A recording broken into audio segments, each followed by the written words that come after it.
एक स्टूडेंट का संघर्ष। प्रेरणात्मक कहानी। अश्विन एक गरीब परिवार का बेटा था। परिवार में कोई भी सदस्य ज़्यादा पढ़ा लिखा नहीं था, इसलिए गरीबी का उनके परिवार पर हावी होना लाजमी था। समय के साथ अश्विन के माँ बाप ये बात समझ गए थे कि लाख मेहनत कर लो, अगर आप पढ़ना लिखना नहीं जानते तो आप किसी भी काम में ज़्यादा तरक्की नहीं कर सकते, और तरक्की नहीं तो पैसे नहीं, और बिना पैसों के जीवन गरीबी में ही बीतेगा। अपने अनुभवों से मिली इस कीमती सीख के साथ अश्विन के माता पिता ने कसम ली थी कि कुछ भी हो जाए, कुछ भी करना पड़े, लेकिन वह अश्विन को इतना पढ़ाएंगे कि अश्विन अपने जीवन में हर वो चीज़ें और सुविधाएं हासिल कर सके जिनसे पढ़ाई के अभाव के कारण वह खुद वंचित रह गए। अपने परिवार की हालत और खुद से परिवार की आकांक्षाओं के प्रति अश्विन भी भली भांति परिचित था। पढ़ने लिखने में तो वह अच्छा था ही, लेकिन वह ज़्यादा प्रयास करके स्कूल में अच्छे नंबर लाता और हमेशा अव्वल रहता। अंदर से तो अश्विन का भी यही इरादा था कि वह कुछ भी करके अच्छी पढ़ाई लिखाई करे और एक बढ़िया सी नौकरी कर अपने परिवार का जीवन बदल दे। स्कूल में हमेशा अव्वल आने वाला अश्विन सभी शिक्षकों के साथ साथ स्कूल के प्रिंसिपल का भी फेवरेट था। प्रिंसिपल उसकी परिस्थिति को ध्यान में रखते हुए जब जब मौका मिलता उसे प्रोत्साहित करते, और जब भी उसे गाइडेंस की ज़रूरत पड़ती तो उसे अपने पास बुलाकर अच्छे से समझाते। अश्विन भी प्रिंसिपल की बहुत इज्जत करता था और उनकी हर बात मानता था। व्यक्ति के विचार कितने ही अच्छे हो, लेकिन समय के साथ और अपने आसपास के वातावरण और लोगों के हिसाब से उसके व्यवहार में बदलाव आता है। 12वीं कक्षा तक अव्वल रहने वाला अश्विन अब कॉलेज में आ गया था। माँ बाप की परिस्थिति में रत्ती भर का भी बदलाव ना हुआ, फिर भी उन्होंने इधर उधर से कर्जा लेकर उसे पढ़ाना जारी रखा था। अश्विन जैसे जैसे बड़ा हो रहा था उसके दोस्त बनते जा रहे थे, और इन दोस्तों में ज़्यादातर दोस्त अच्छे खासे पैसे वाले परिवार से आते थे।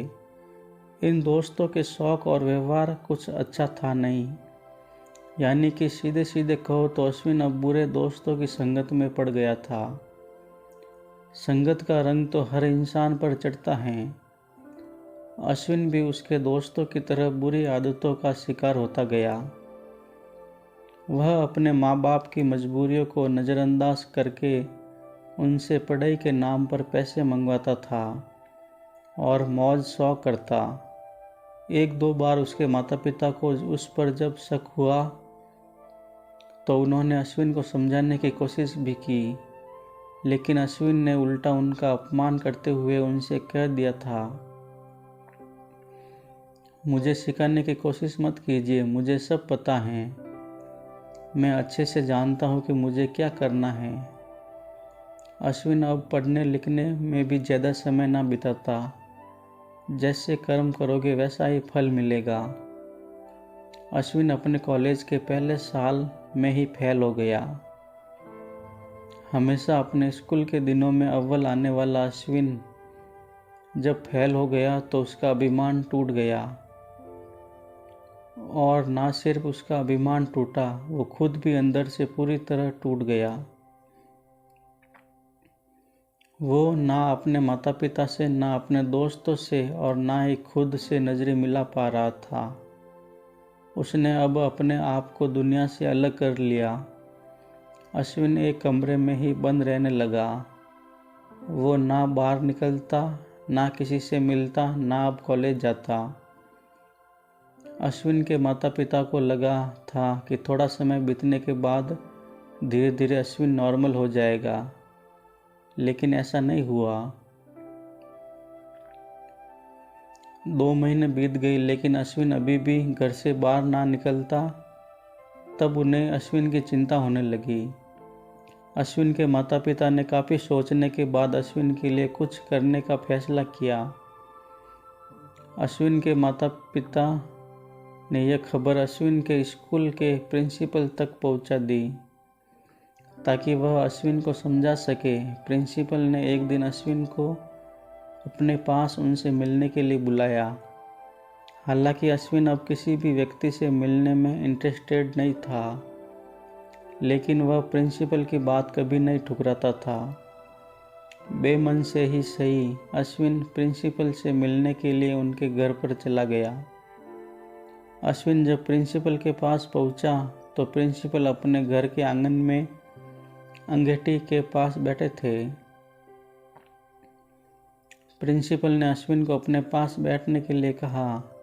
प्रिंसिपल ने अश्विन से उसके हालचाल पूछे, लेकिन अश्विन ने कोई जवाब नहीं दिया। प्रिंसिपल समझ गया कि अश्विन कुछ भी बात करना नहीं चाहता, इसलिए उन्होंने आगे कुछ नहीं पूछा। 15 से 20 मिनट तक दोनों में कुछ भी बात नहीं हुई और वह दोनों ऐसे ही अंगीठी के पास बैठे रहे। कुछ सोचने के बाद प्रिंसिपल ने अंगीठी से एक जलता हुआ कोयला निकाला और उसे मिट्टी में फेंक दिया। मिट्टी में पड़ा कोयला थोड़ी देर जलता रहा और बाद में पूरी तरह बुझ गया।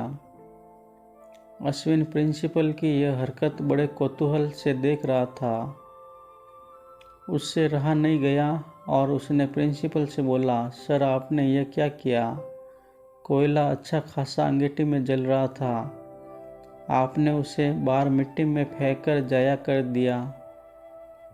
प्रिंसिपल ने उस बुझे हुए कोयले को फिर से उठाया और वापस अंगीठी में रख दिया।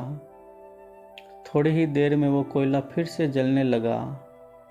तब प्रिंसिपल ने अश्विन से कहा, देखो मैंने भी तुम्हें यही समझाने के लिए यहाँ बुलाया है। तुम भी अंगीठी का वही कोयला हो जो पहले अच्छे से जल रहा था, लेकिन बाद में मिट्टी के संगत में आने से बुझ गया। अब तुम्हें फिर से अंगीठी यानी पुरानी जगह वापस आना पड़ेगा और बस फिर तुम्हें फिर से रोशन होने से कोई नहीं रोक सकता। अश्विन प्रिंसिपल की बात अच्छे से समझ गया। उसने प्रिंसिपल के पैर छूकर उनको धन्यवाद कहा और एक नए संकल्प के साथ अपने घर लौट आया। अश्विन के माता पिता भी अश्विन में आया सकारात्मक बदलाव देखकर काफ़ी खुश हुए। अपने सभी गलत संगतियों से दूर अश्विन अब फिर से वही पहले वाला मेहनती अश्विन बन गया और अगले साल उसी कॉलेज में जहां वो फेल हुआ था, अच्छे नंबरों से पास हुआ। दोस्तों, जीवन एक नदी की तरह है। इसमें सुख के ज्वार आते हैं तो दुख के भाट भी आते हैं, लेकिन चाहे जीवन में जो भी हो, हमें भी निरंतर बहती नदी की तरह आगे बढ़ते रहना चाहिए। फेल होने में, गिरने में और कहीं पर रुक जाने में कोई बुराई नहीं है। बुराई है फिर से आगे बढ़ने का इरादा छोड़ देने में।